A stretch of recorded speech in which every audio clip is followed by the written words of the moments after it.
반갑습니다, 여러분. 주일 예배에 나오신 여러분을 주님의 이름으로 환영합니다. 함께 기도하겠습니다. 할렐루야, 여호와의 이름을 찬송하라. 여호와의 종들아 찬송하라.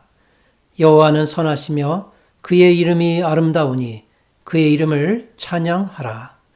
하나님은 영이시니 예배하는 자가 영과 진리로 예배할지니라.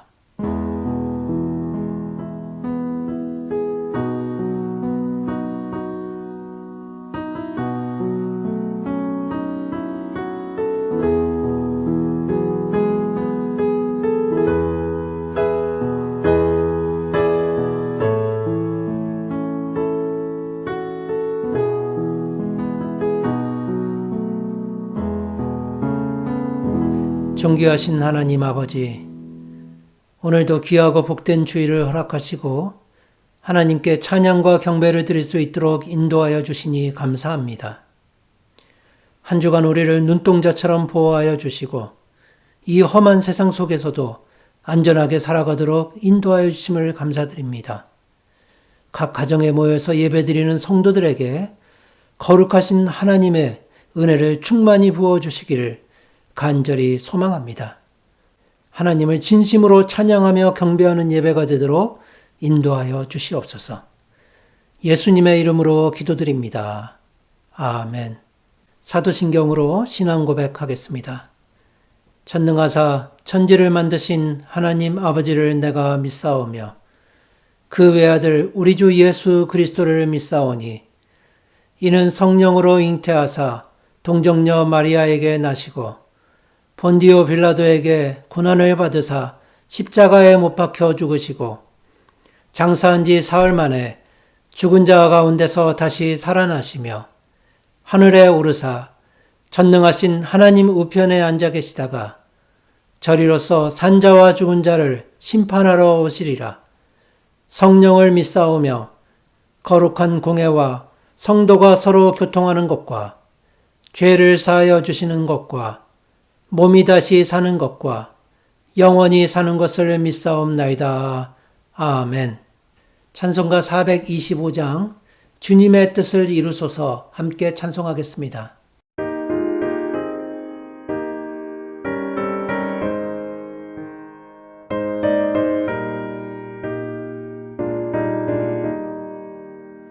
주님의 뜻을 이루소서. 고요한 중에 기다리니 지능과 같은 날 빚으소. 주님의 영성 만드소서. 주님의 뜻을 이루소서. 주님 발 앞에 엎드리니 나의 맘속을 살피시소. 눈보다 이게 하옵소서.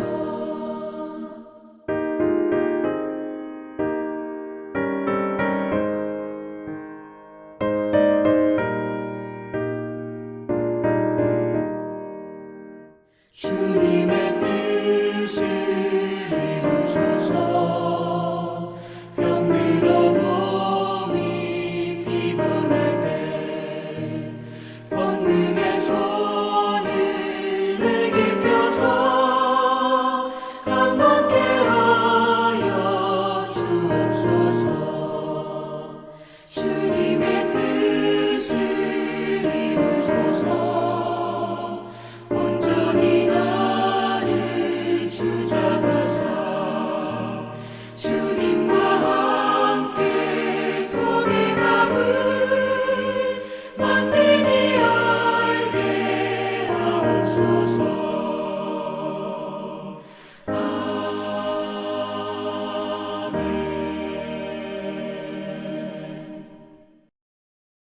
합심기도 시간입니다. 우리 합심해서 함께 기도하겠습니다.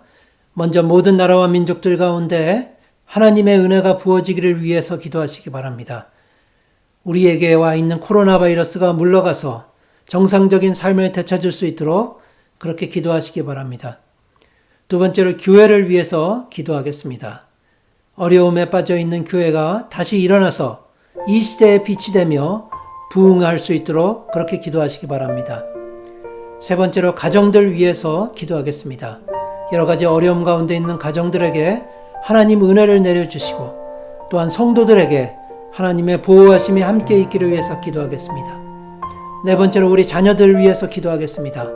건강하고 안전하게 자라나서 하나님 나라의 꿈을 품고 살아가는 귀한 하나님의 일꾼들 될 수 있기를 위해서 그렇게 네 가지 기도 제목 놓고 우리 합심해서 함께 기도하겠습니다. 은혜가 풍성하신 하나님 감사를 드립니다. 하나님 오늘도 좋은 날을 주시고 저희가 함께 모여 하나님께 예배 드릴 수 있도록 인도하여 주시니 감사드립니다. 각 가정에서 드려지는 예배마다 하나님의 은혜가 충만히 부어지기를 간절히 소망합니다. 나라와 민족을 위해서 기도합니다. 하나님, 어려움에 빠져 있는 나라와 민족들을 지켜주시고 하나님의 뜻만이 이루어질 수 있도록 돌보아 주시옵소서. 하나님의 통치의 질서가 바로 세워질 수 있도록 하나님 역사하여 주시옵소서. 조국 대한민국을 지켜주시고 또한 복음이 전달되지 않은 북한 땅에도 하나님 긍휼히 여기셔서 그 땅에도 그리스도의 복음이 전달되게 하여 주시옵소서. 우리가 살고 있는 이 캐나다 땅도 지켜주시고 하나님의 믿음의 전통이 잘 지켜질 수 있도록 돌보아 주시옵소서. 하나님, 교회를 지켜주시기를 소망합니다. 교회가 어려움 가운데 있지만 이 어려움을 잘 이겨내서 이 시대의 빛이 되게 하여 주시고 많은 사람들에게 하나님의 사랑을 전하는 교회가 될 수 있게 하여 주시옵소서. 이 시대의 소망이 되게 하여 주시고 교회가 나라를 위하여 기도하며 하나님께 간구하는 하나님의 믿음의 교회가 될 수 있도록 돌보아 주시옵소서. 하나님, 오로라 장로교회를 이곳에 세워주심을 감사드립니다. 하나님, 이 지역에 복음 전파하게 하여 주시고 또한 하나님의 사랑을 이웃들에게 전하는 교회가 되게 하여 주시옵소서. 하나님께서 주신 사명을 감당케 하여 주시고 하나님 부족한 점도 채우셔서 하나님 앞에 영광 돌리는 교회가 될 수 있도록 오로라 장로교회와 함께하여 주시옵소서. 하나님, 가정들을 지켜주시기를 소망합니다. 여러 가지 어려움 가운데 있는 가정들을 돌보아 주시고 위로하시며 하나님의 은혜를 충만히 내려주시옵소서. 육신적 어려움을 겪고 있는 성도들에게는 건강의 복을 주시옵소서. 경제적으로 어려움을 겪고 있는 성도들에게는 하나님 물질의 복도 주시기를 소망합니다. 하나님, 그 외 여러 가지 기도 제목을 하나님께 올려드리면서 간구하며 소망합니다. 하나님 도와주시고 각 가정들 안에 하나님의 은혜를 충만히 부어주시옵소서. 우리 자녀들을 지켜주시기를 소망합니다. 자녀들이 하나님 보시기에 귀하고 아름답게 하나님께 영광 돌리는 하나님의 일꾼들로 살아가게 하여 주시고 누구를 만나든지 우리 예수 그리스도를 증거하는 자들이 될 수 있도록 주여 돌보시고 함께하여 주시옵소서. 하나님, 자녀들이 가는 곳마다 하나님 나라가 확장되는 일들이 있기를 소망하오니 주여 돌보시고 은혜를 충만히 내려 주시옵소서. 예배 가운데 함께하여 주시고 저희가 예배를 통하여서 회복되고 은혜를 입어 담대하게 세상에 나아가 승리하는 자들로 살아갈 수 있도록 주여 하나님 돌보시고 하나님 함께하여 주시옵소서. 예수님의 이름으로 기도드립니다. 아멘. 오늘 하나님께서 주신 말씀은 사무엘하 23장 1절에서 5절까지의 말씀입니다. 사무엘하 23장 1절에서 5절까지의 말씀입니다. 오늘 본문을 제가 봉독하겠습니다. 이는 다윗의 마지막 말이라. 이새의 아들 다윗이 말하며 높이 세워진 자, 야곱의 하나님께로부터 기름 부음 받은 자, 이스라엘의 노래 잘하는 자가 말하노라. 여호와의 영이 나를 통하여 말씀하시며 그의 말씀이 내 혀에 있도다. 이스라엘의 하나님이 말씀하시며 이스라엘의 반석이 내게 이르시기를 사람을 공의로 다스리는 자, 하나님을 경외함으로 다스리는 자여. 그는 돋는 해의 아침빛 같고 구름 없는 아침 같고 비 내린 후에 광선으로 땅에서 우미 돋는 새풀 같으니라 하시도다. 내 집이 하나님 앞에 이같지 아니하냐.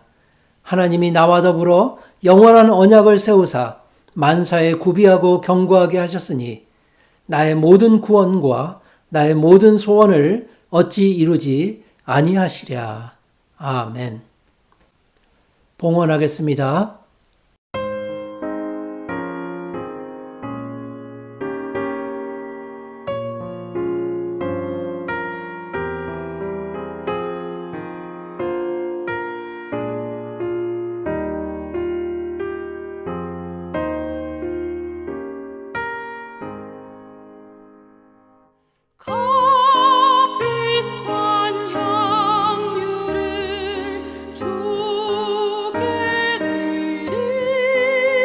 기도하겠습니다.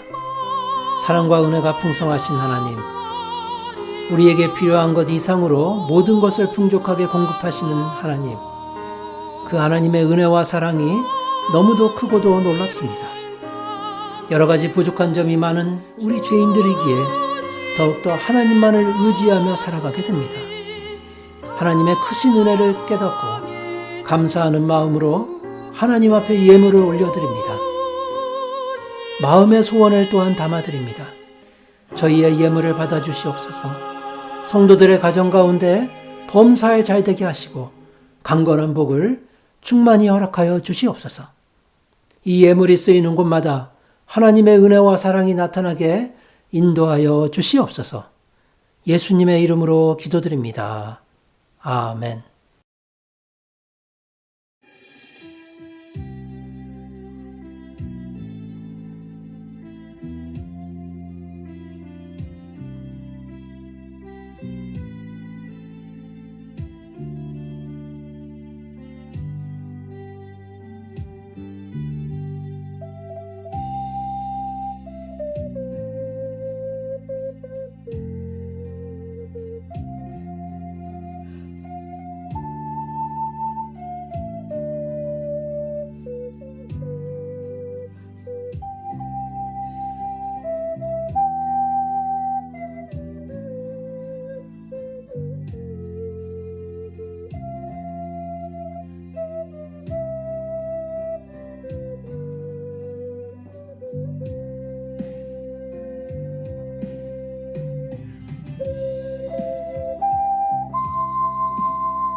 반갑습니다, 여러분. 오늘은 지난 날들을 돌아보며 라는 제목으로 여러분과 함께 은혜를 나누었으면 좋겠습니다. 여러분, 우리는 지난 2주에 걸쳐서 하나님의 전신갑주에 대한 이야기를 나누었습니다. 우리는 인생의 어려움 때문에 쉽게 포기해서는 안 된다는 진리를 그 말씀을 통해서 배우게 되었습니다. 다시금 하나님의 전신갑주를 입고 우리의 마음을 곧게 일으켜 세워야 합니다. 저는 이 에베소서 6장에 나오는 말씀을 묵상하는 동안에 누구보다도 하나님의 전신갑주를 가장 효과적으로 취했던 인물이 바로 다윗이었다는 말씀을 드렸습니다. 성경에 나오는 그의 인생은 모든 면에 있어서 하나님의 보호하심 안에 있었다는 생각을 자꾸만 해보게 되는 것입니다. 그의 인생을 보면 어떨 때는 정말로 일반적으로 판단하기, 이해하기 어려운 놀라운 일들이 그에게서 발견하게 됩니다. 가장 대표적인 것 중에 하나는 다윗은 결코 사람을 원수의 대상으로 삼지 않는다는 점입니다. 아무리 자신을 죽이려 하고 또한 극심한 모욕을 주는 사람이라도 절대로 그 사람에게 보복하지 않습니다. 다윗은 자신의 감정을 억누르고 모든 것을 하나님의 손에 맡겨드립니다. 우리는 그의 인생을 성경을 통해서 배울 수 있게 되는 것입니다. 현대사회를 살아가면서 우리가 가장 실천하기 어려운 점이 바로 그것이 아닐까, 그런 생각을 할 수밖에 없습니다. 우리가 살고 있는 이 세상은 아주 조그만 잘못도 그냥 넘어가지 못하기 때문입니다. 며칠 전 미국에서는 차를 타고 가던 두 차가 차선 변경 때문에 서로 시비가 붙었는데 화가 난 운전사가 다른 차에 총격을 가하는 그런 사건이 있었습니다. 뒷자리에 타고 있던 6살 어린아이가 그 총에 맞아 숨지는 비극이 일어났습니다. 한국을 보면 한국에서는 평균적으로 보복하는 범죄가 하루에 한 건 정도 발생한다고 합니다. 이처럼 사람들은 아주 작은 피해를 입어도 그들의 마음을 절제하지 못하고 분노를 표출합니다. 그리고 상대를 찾아가서 보복을 하는 것입니다. 마치 눈에는 눈, 이에는 이로 갚았던 구약시대에 살고 있는 것만 같습니다. 그런 점에서 평안의 신발을 신었던 다윗의 삶은 지금 우리에게 너무도 필요한 교훈이라고 할 수 있습니다. 그래서 다윗의 인생을 배울 수만 있다면 우리는 서로를 용서하고 그 후에 얻게 되는 천국을 맛볼 수 있게 될 것입니다. 오늘 우리가 함께 읽었던 본문이 포함된 사무엘하 23장은 다윗의 마지막 말이라는 표현으로 시작이 되고 있습니다. 여러분, 이 표현에서 알 수 있는 것처럼 이제 다윗의 인생도 황혼기에 접어들고 있는 것입니다. 물론 오늘 본문 내용이 다윗의 유언적인 내용이라고는 할 수 없습니다. 그가 생을 마감하면서 남겼던 유언적인 내용은 오히려 열왕기상 2장에 기록되어 있기 때문입니다. 따라서 오늘 본문의 내용은 노년이 된 다윗이 자신의 지난 날들을 돌아보면서 남긴 짧은 교훈의 내용이라고 볼 수 있습니다. 저는 지난 주간 오늘 본문을 묵상하는 동안에 자연스럽게 어떤 한 인물을 떠올리게 되었는데 그는 다름 아닌 다윗의 아들인 솔로몬입니다. 솔로몬이 노년에 남긴 전도서의 말씀을 오늘 본문과 비교하면서 그 사이를 묵상해 보게 되었습니다. 오늘 본문이 이는 다윗의 마지막 말이라 이렇게 시작되는 것처럼 전도서 1장 1절은 이렇게 시작이 됩니다. 다윗의 아들 예루살렘의 왕 전도자의 말씀이라. 이 두 위대한 인물들은 그들의 인생을 어떻게 살았고 어떻게 평가하고 있는지 그 점을 서로 비교해서 보면 매우 흥미로운 교훈을 발견할 수 있습니다. 그래서 이 글들을 비교하면서 과연 우리 노년의 삶은 어떠해야 할지, 그리고 그곳에서 우리는 어떤 귀중한 지혜를 얻어야 할지, 그런 점들을 여러분과 함께 나누었으면 좋겠습니다. 첫 번째로 다윗과 솔로몬은 서로 다른 자기소개를 하고 있습니다. 다윗과 솔로몬은 자신이 어떤 사람인지에 대한 소개로 글을 시작하고 있는 것을 알 수 있습니다. 이 두 개의 글을 얼핏 보면 서로 비슷한 것 같지만 그 깊은 면에 있어서는 차이가 있다는 것을 쉽게 발견할 수 있습니다. 먼저 다윗은 자신을 이새의 아들 다윗이 말하며 높이 세워진 자, 야곱의 하나님께로부터 기름 부음 받은 자, 이스라엘의 노래 잘하는 자라고 소개합니다. 반면에 솔로몬은 다윗의 아들 예루살렘 왕 전도자라고 소개하고 있습니다.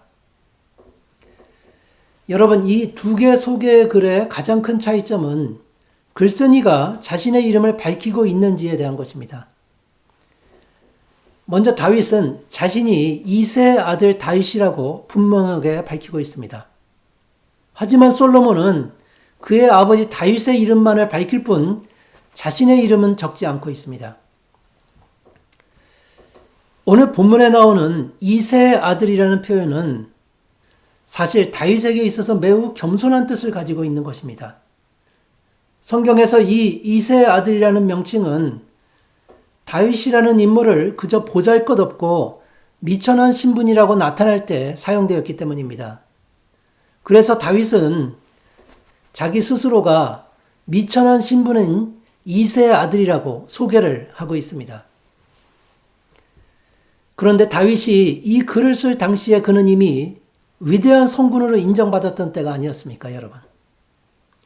그럼에도 자신의 인생을 돌아보면서 그저 보잘것없는 인물이라고 표현하는 것은 그만큼 그가 실패와 좌절을 많이 겪었고 또한 여러 범죄함 속에서 스스로 깨닫게 된 겸손한 신앙인의 모습 때문이라고 할 수 있습니다.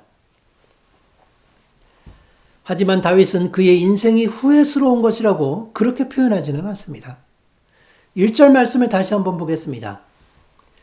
자신은 하나님에 의해서 높이 세워진 자라고 설명을 하는 것입니다. 하나님에 의해서 높이 세워진 자, 기름 부음을 받은 자, 그리고 이스라엘의 노래 잘하는 자라고 그렇게 소개를 하고 있습니다.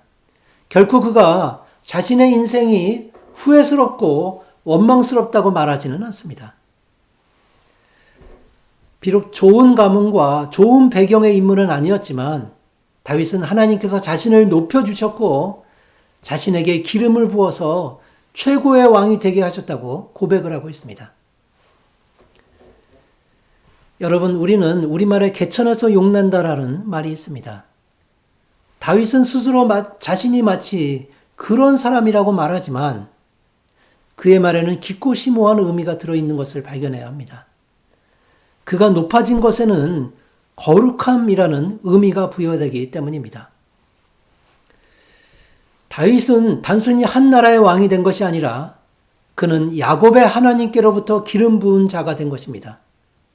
그래서 사람들로부터만 칭송을 받는 것이 아니라 모든 천군 천사가 칭송하는 위대한 성군으로 높여졌다는 것을 나타내고 있습니다. 그의 말대로 예전에 다윗은 미천한 이새의 아들 중에서도 제일 막내 아들이었습니다. 그런 그가 위대한 성군이 되었다는 사실은 이 세상 가장 낮은 곳에서 가장 높은 곳으로 올려졌다는 것을 의미합니다. 따라서 다윗은 자신의 인생을 돌아보면서 자신에게 일어났던 이 놀라운 변화는 전능하신 하나님께서만 할 수 있다는 그 깨달음을 깊이 되새기고 있는 것입니다.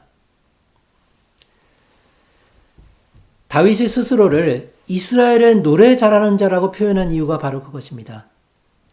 하나님을 찬양하려고 억지로 노력하는 것이 아니라 그분을 찬양하지 않으면 견딜 수가 없다고, 그분을 찬양하지 않을 수 없다고, 그리고 그분을 찬양하는 것이 세상에서 누릴 수 있는 가장 큰 기쁨이라고 나타내고 있습니다. 그런 다윗의 모습을 보면서 어떤 분은 이렇게 생각하실 수도 있습니다. 만약 나에게도 그런 놀라운 신분의 변화가 생긴다면 당연히 그 은혜를 주신 분을 영원히 찬양하면서 살아갈 텐데. 물론 그 생각은 전혀 틀리지 않습니다. 다윗이 그랬던 것처럼 우리도 충분히 그럴 수 있습니다. 그런데 여러분, 성경에서 증거하는 다윗의 삶은 사실 구원받고 하나님의 자녀가 된 지금 우리를 나타내기 위한 것입니다. 역사에서 존재했던 어떤 위대한 한 인물 다윗을 기념하고 그의 위대함을 찬양하기 위한 목적만 있었다면 그의 인생은 굳이 성경에 기록되지 않았을 것입니다. 성경의 모든 기록은 지금 우리를 위한 것이기 때문입니다. 다윗의 삶이 위대했다면 그리스도를 믿는 우리 역시 위대하게 된다는 것이 바로 성경의 논리입니다. 따라서 우리들 모두 역시 인생을 돌아보면서 다윗과 같은 고백이 있어야 하는 것입니다. 하나님, 제가 비록 세상적으로는 어떤 위대한 인물도 되지 못하지만, 그리고 그저 미천한 사람으로 보일지는 모르지만 하나님께서 저에게 기름을 부어주시고 하나님만을 찬양하면서 살아가도록 세상에서 가장 높은 곳으로 올려주심에 감사를 드립니다. 그런 고백이 우리의 삶으로부터 나와야 하는 것입니다. 과거를 돌아보면서 안 좋은 기억들을 떠올리고 후회하고 한탄만 하는 그런 삶이 아니라 하나님을 찬양하면서 밝은 미래를 바라보는 것이 바로 그리스도인의 모습이 되기 때문입니다. 하지만 여러분, 전도서의 내용을 보면 솔로몬에게서는 다윗과 같은 그런 모습을 찾아보기가 쉽지 않은 것 같습니다. 물론 솔로몬 왕의 인생 전체가 다 완전히 하나님으로부터 멀어진 그런 패역한 삶을 살았다는 것은 아닙니다. 하지만 젊은 시절 세상의 쾌락을 따라 인생을 허비해버린 가여운 솔로몬의 말에 우리는 주목을 해보아야 합니다. 지금 솔로몬은 자신을 다윗의 아들 예루살렘 왕이라고 소개하고 있습니다. 자신이 위대한 왕 다윗의 아들이고 하나님이 세우신 나라 이스라엘의 왕이라는 사실을 분명하게 드러내고 있습니다. 이 세상의 최고로 존귀한 인물로서 자신을 아주 자랑스럽게 나타내고 있는 것입니다. 그런데 왜 자신의 이름을 밝히지 않는 것일까요? 우리는 그 이유를 조심스럽게 짚어보아야만 합니다. 여러분, 사람들은 보통 떳떳하고 당당한 상황에서는 자신의 이름을 자신 있게 나타내기 좋아합니다. 그러나 반대로 무언가 자신에게 약점이나 불리한 점이 있을 경우에는 이름을 밝히기를 꺼려합니다. 그것이 일반적인 현상입니다. 아마도 솔로몬은 자신의 범죄함 때문에 양심의 가책을 느끼고 있는 것 같습니다. 실제로 그는 젊은 시절 수많은 부인과 첩을 거느리면서 방탕과 쾌락을 일삼았습니다. 특히 이방 여인들의 환심을 살해했던 점이 그에게는 아주 치명적이었습니다. 여인들이 섬기는 수많은 우상들을 묵인하고 우상 숭배자들이 예루살렘 한가운데에서 제사를 드릴 수 있도록 허용을 했던 것입니다. 그는 하나님과의 약속을 깨뜨릴 뿐만이 아니라 솔로몬이라는 자신의 이름이 의미하는 평화마저 깨뜨린 아주 폐역한 위치에까지 낮아졌던 것입니다. 그래서 최고로 높은 자리에서 시작했던 솔로몬은 가장 최악의 자리까지 떨어져 버린 것입니다. 그리고 그 범죄의 기억들을 떠올리고는 도저히 자신의 이름을 글로 남길 수 없었음이 분명합니다. 그래서 그는 대신에 전도자라는 말을 붙이고 있습니다. 여기에서 전도자란 하나님의 교훈을 사람들에게 알려주는 사람을 의미하는데, 바로 솔로몬은 자신의 뼈아픈 잘못과 실수를 사람들에게 교훈으로 알려주고자 했던 것입니다. 여러분, 인생을 돌아보면서 여러분 자신을 어떻게 소개하실 수 있겠습니까? 여러분은 여러분의 이름을 당당하게 글로 남길 수 있겠습니까?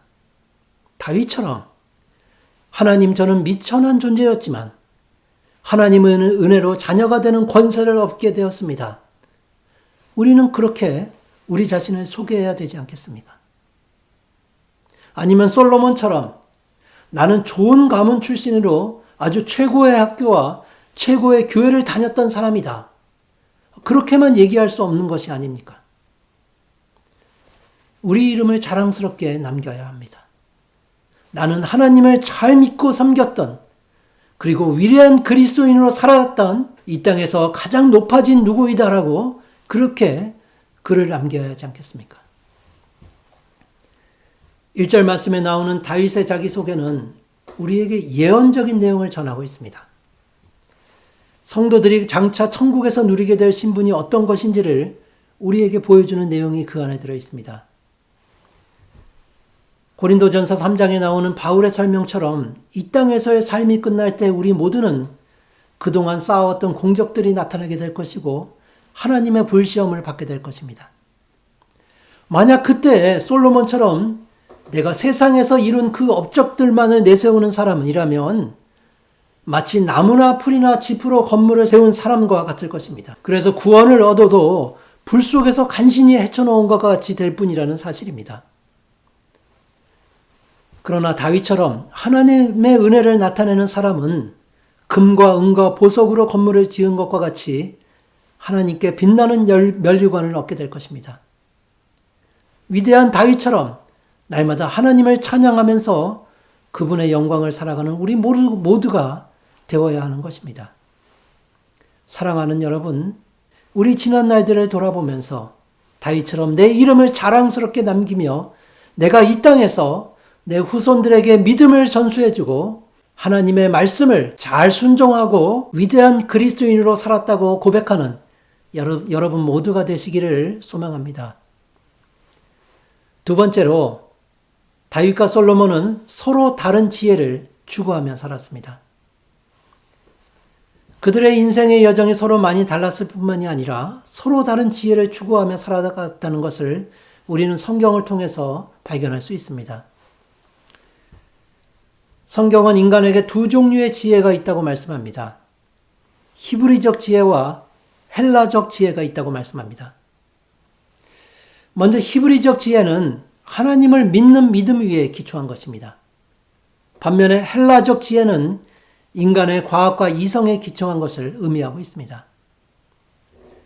그래서 다윗의 삶을 살펴보면 그의 삶은 철저하게 히브리적 지혜를 추구하는 삶이었습니다. 오늘 본문 2절과 3절 말씀을 보겠습니다. 여호와의 영이 나를 통하여 말씀하시며 그의 말씀이 내 혀에 있도다. 이스라엘의 하나님이 말씀하시며 이스라엘의 반석이 내게 이르시기를. 다윗은 먼저 성령께서 자신의 삶을 인도하고 있다는 사실을 고백하고 있습니다. 그의 생각과 의지를 성령께서 주관하신다는 사실을 여호와의 영이 나를 통해서 말씀하신다라고 표현하고 있습니다. 고린도전서 2장 13절을 보면 바울은 사람의 지혜가 아닌 성령의 지혜로만 영적인 것을 분별할 수 있다고 말씀합니다. 비록 다윗은 구약의 시대를 살았던 인물이었지만 항상 성령의 인도하심을 따라 믿음의 눈으로 세상을 바라보는 사람이었음이 분명합니다.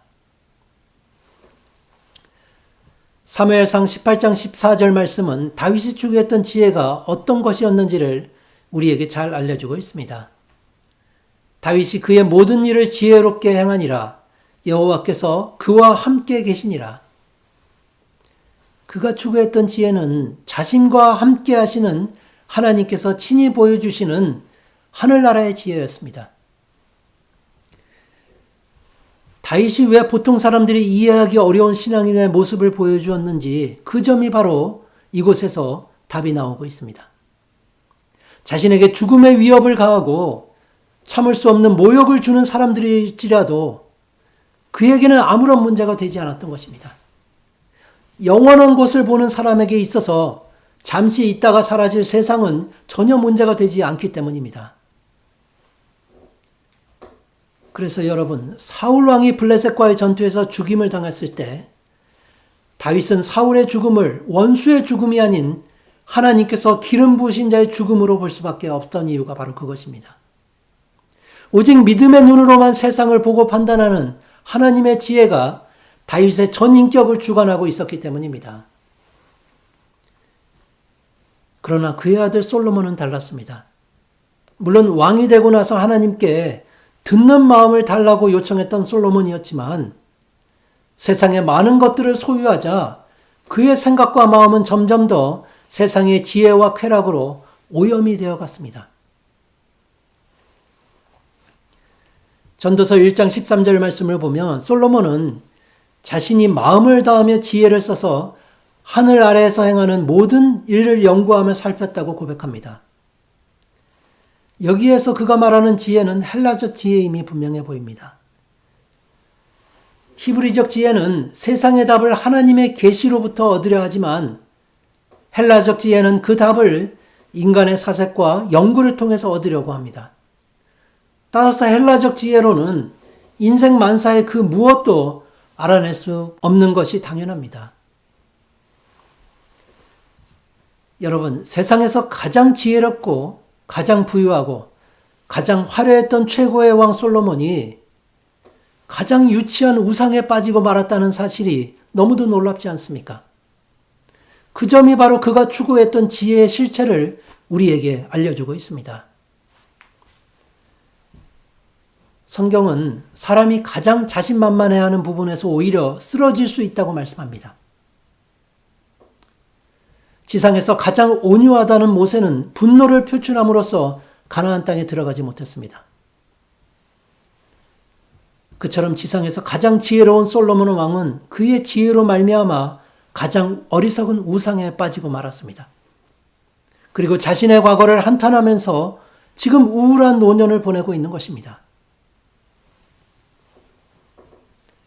그가 그렇게도 추구했던 그 고귀한 지혜가 오히려 하나님의 지혜로부터 그를 멀리하게 만들었습니다. 그는 세상의 모든 것을 믿음의 눈으로 본 것이 아니라 자신의 똑똑함에 도취되어 있었습니다. 솔로몬은 자신의 이성을 중요하게 여겼습니다. 자신의 욕망이 눈을 흐리게 함으로써 하나님께 선택받은 그 위치를 세상적인 지혜, 헬라적 지혜를 추구하면서 살았다는 것입니다.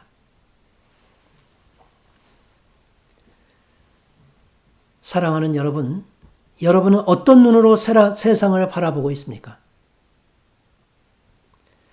여러분은 어떤 지혜를 추구하고 계십니까? 그것이 과연 히브리적 지혜입니까? 아니면 헬라적 지혜입니까?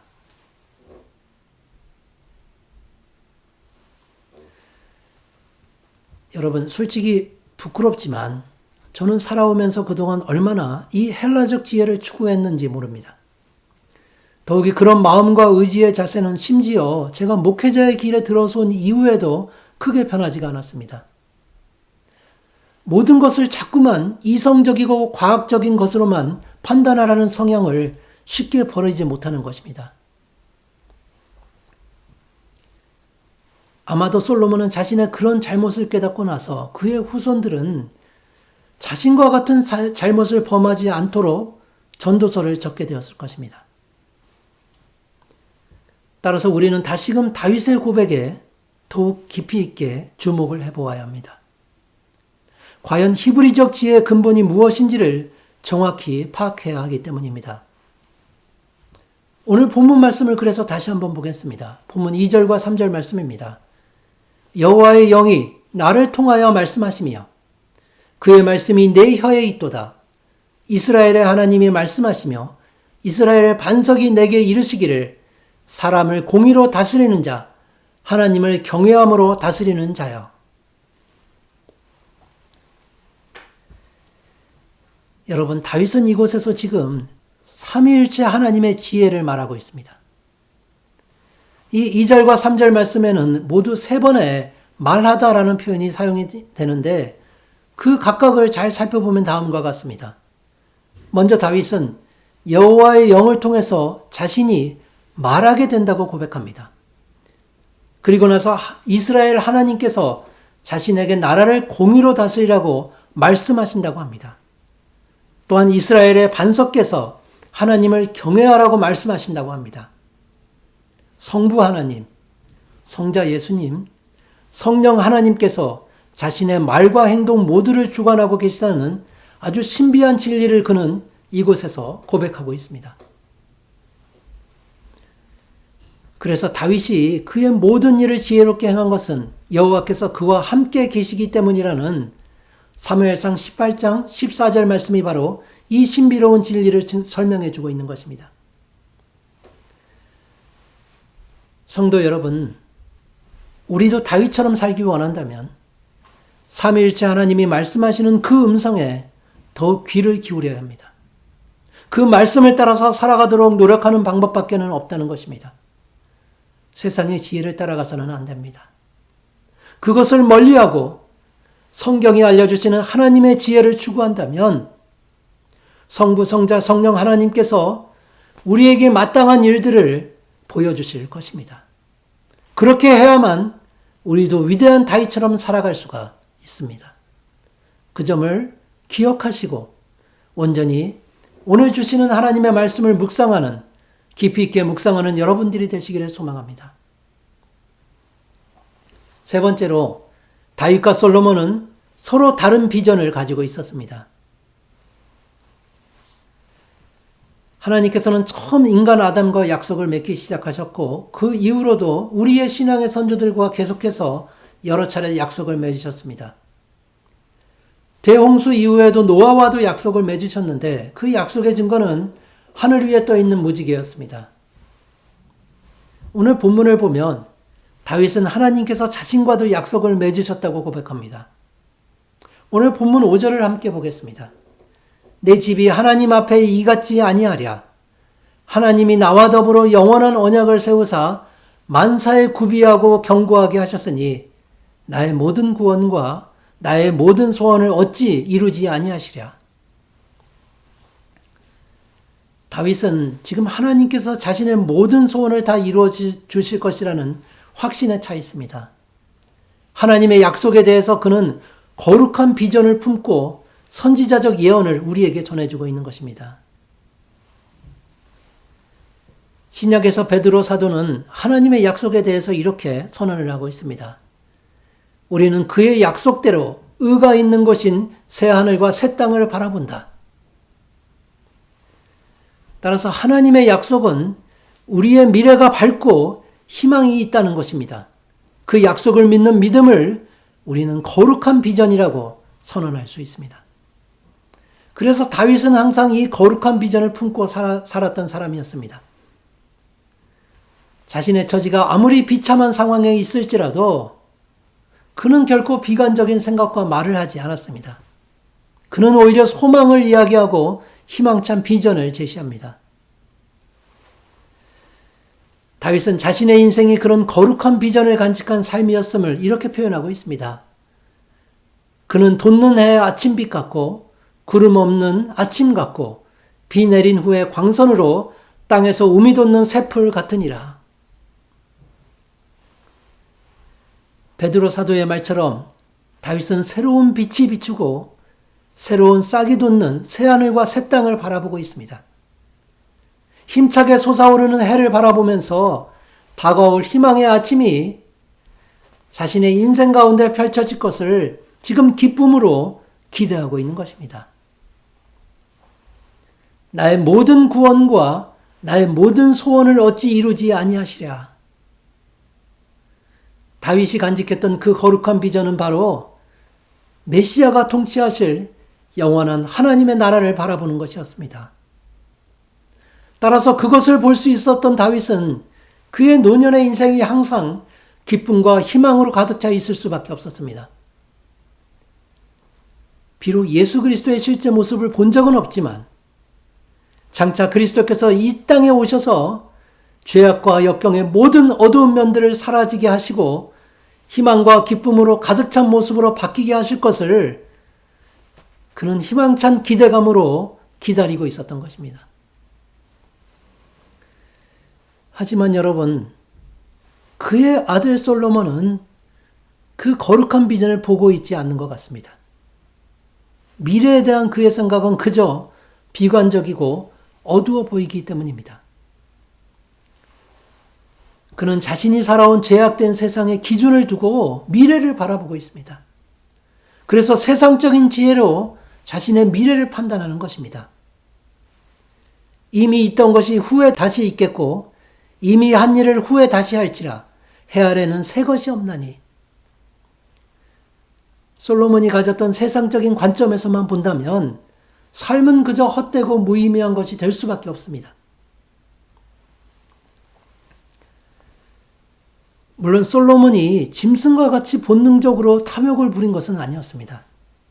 그는 나름대로 음식과 예술과 쾌락 등 세상의 어떤 것을 통해서라도 과연 참된 기쁨을 얻을 수 있을까? 그런 탐구심이 강했던 사람이었습니다. 그래서 나름대로 열심히 노력하면서 최선을 다해 참된 기쁨을 찾고 있었던 것입니다. 그런데 그가 나이가 들고 노년이 돼서야 자신의 그런 인생의 비전이 잘못된 것이었음을 깨닫게 되었습니다. 잘못된 목표를 향해서 열심히 달려왔던 자기 자신을 발견하게 된 것입니다. 아버지 다윗이 솟아나는 해를 보면서 희망찬 아침을 기다렸다면 지금 솔로몬은 지는 해를 바라보면서 아침이 오지 않는다고 한탄하고 있는 것입니다. 거룩한 비전을 품은 다윗은 또한 그의 아들 솔로몬과는 달리 그의 삶이 아무런 부족함이 없는 아주 견고하고 튼튼한 삶이었다고 고백합니다. 내 집이 하나님 앞에 이같지 아니하랴. 하나님이 나와 더불어 영원한 언약을 세우사 만사에 구비하고 견고하게 하셨으니 나의 모든 구원과 나의 모든 소원을 어찌 이루지 아니하시랴. 모든 것이 하나님께로부터 왔고 모든 것이 풍족하고 만족하다고 다윗은 고백을 합니다. 그래서 그의 고백을 솔로몬의 고백과 비교해 보면 과연 거룩한 비전의 진리가 무엇인지가 선명하게 드러납니다. 전도서 1장 8절 말씀을 다윗의 말과 비교해 봤으면 좋겠습니다. 모든 만물이 피곤하다는 것을 사람이 말로 다 할 수는 없나니 눈은 보아도 족함이 없고 귀는 들어도 가득 차지 아니하도다. 많은 것을 보고 많은 것을 즐기고 많은 것을 소유했음에도 솔로몬은 여전히 자신에게 부족한 것이 있다고 말하는 것입니다. 그리고 그의 인생이 아주 피곤하고 힘든 것이었다고 노년에 한탄을 하면서 그렇게 지내고 있습니다. 거룩한 비전에 대해서 우리 주님께서는 두 개의 문으로 표현을 해주십니다. 좁은 문으로 들어가라.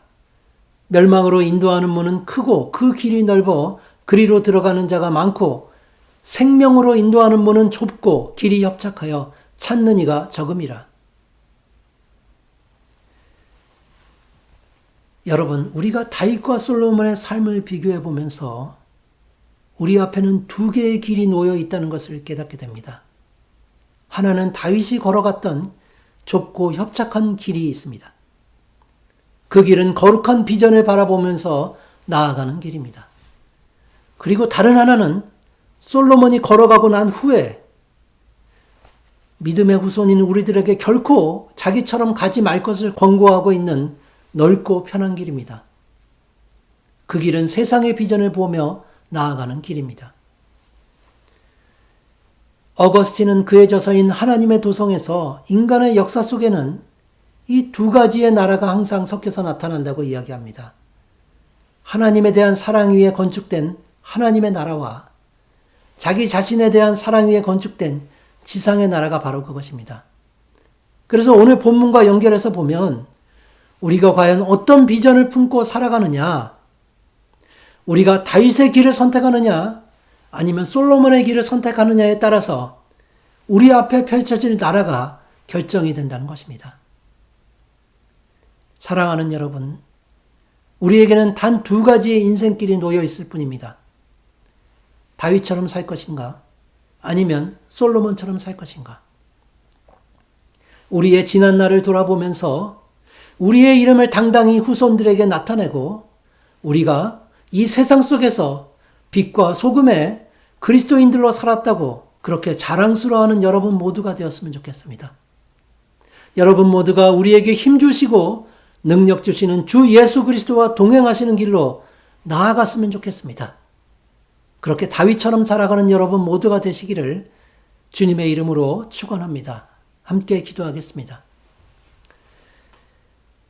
은혜가 풍성하신 하나님, 참으로 부족하고 어리석은 죄인들인 저희들을 하나님의 자녀 삼아주시고 가장 낮은 곳에서 가장 높은 곳으로 올려주심을 감사드립니다. 하나님, 하나님께서 저희의 아버지 되어주시고 우리 주 예수 그리스도께서 우리의 구원자 되시며 인도자 되어주심을 우리가 자랑스럽게 후손들에게 남기는 하나님의 귀한 백성들로 살아갈 수 있도록 주님 지켜주시옵소서. 우리의 이름이 그리스도인이라 남겨질 수 있기를 간절히 소망합니다. 하나님께서 주신 그 길 중에 좁고 협착한 생명의 길로 인도하는 그 문으로 들어가는 우리의 인생들이 되기를 간절히 소망하오며 한 주간 하나님 저희와 동행하시며 함께하여 주시옵소서. 예수님의 이름으로 기도드립니다. 아멘. 찬송가 435장 나의 영원하신 기업 함께 찬송하겠습니다.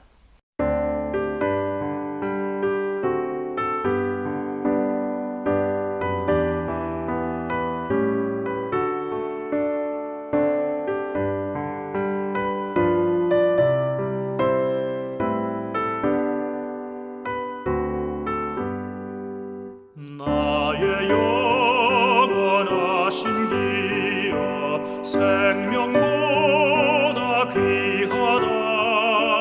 나의 갈 길 다가도록 나와 동행하소서. 주께로 가까이 주께로 가오니 나의 갈 길 다가도록 나와 동행하소서. 세상 복이 아니란과 모든 병에 버리고 험한 길을 가는 동안 나와 동행하소서. 주께로 가까이 주께로 가오니 나의 갈 길 다가도록 나와 동행하소서.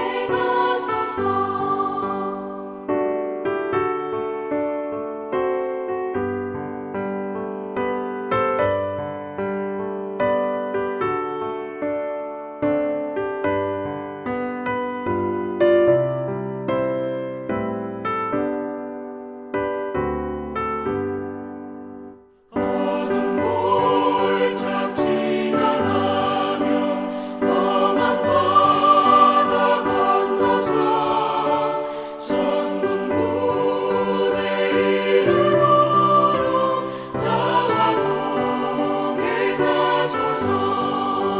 주께로 가까이 주께로 가오니 나의 갈 길 다가도록 나와 동행하소서.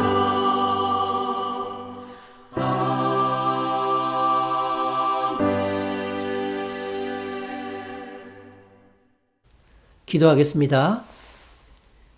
이제는 우리 주 예수 그리스도의 은혜와 하나님의 놀라우신 사랑하심과 성령님의 감화 감동 교통하심이 다윗처럼 항상 하나님과 동행하며 하나님만을 의지하는 주의 백성들에게 이제로부터 영원까지 함께 있을지어다.